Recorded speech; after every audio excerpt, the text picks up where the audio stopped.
सभापति महोदय, उन्होंने साफ कह दिया कि अगर सामूहिक खेती होती है तो इसमें भी मुझे कोई आपत्ति नहीं है।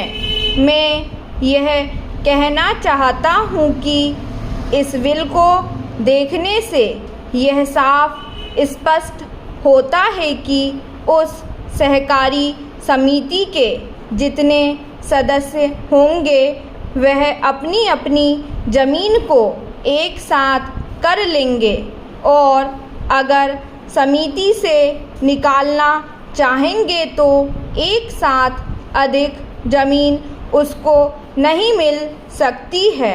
इस बिल के संबंध में इस सदन के सरकारी दल वाले लोगों ने और विरोधी दल के लोगों ने बहुत सी बातें कही हैं। जैसा कि यह बिल है, इसको अभी समिति के सामने विचार के लिए जाना है और वहाँ से विचार होने के बाद यह इस सदन के सामने फिर से विचार के लिए पेश किया जाएगा। तब माननीय सदस्यों को पूरी तरह से यह अधिकार होगा कि जहाँ तक इसमें दी गई बातों का संबंध है उसमें परिवर्तन ला सकते हैं या उसको हटा सकते हैं। कल से जो बातें हो रही हैं वह सब नोट की गई है और मैंने बहुत सी बातों को सुना है। इस समिति में उन सब बातों पर विचार किया जाएगा। बहुत से माननीय सदस्यों ने इस तरह की बातें कही हैं, वह बहुत आवश्यक मालूम हुई हैं और जैसा कि मैंने कहा है उन पर विचार किया जाएगा।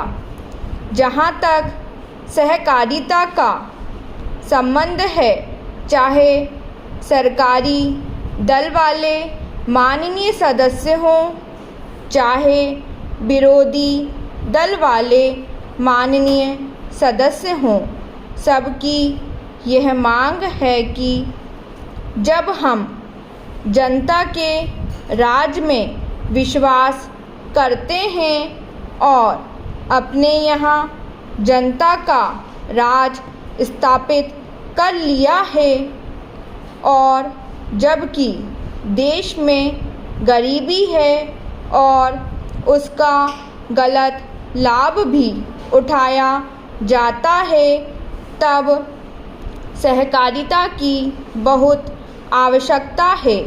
इसको रोकने की आवश्यकता है।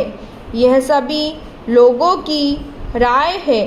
जहाँ तक इस सहकारी बिल का संबंध है, बहुत से माननीय सदस्यों ने बहुत सी बातें इसके संबंध में कही हैं। मैं सब बातों का विवरण में तो उत्तर नहीं दे सकता हूँ, लेकिन मैं थोड़े में विशेष बातों का उत्तर देने का प्रयत्न करूँगा।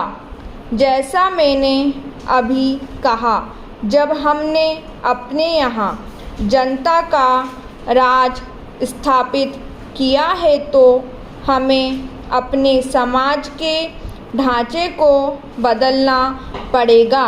हमारे यहाँ गरीबी और अमीरी चली आती है। हमारे देश में एक गहरी खाई चली आती है और आज भी समाज में गलत लाभ उठाया जाता है।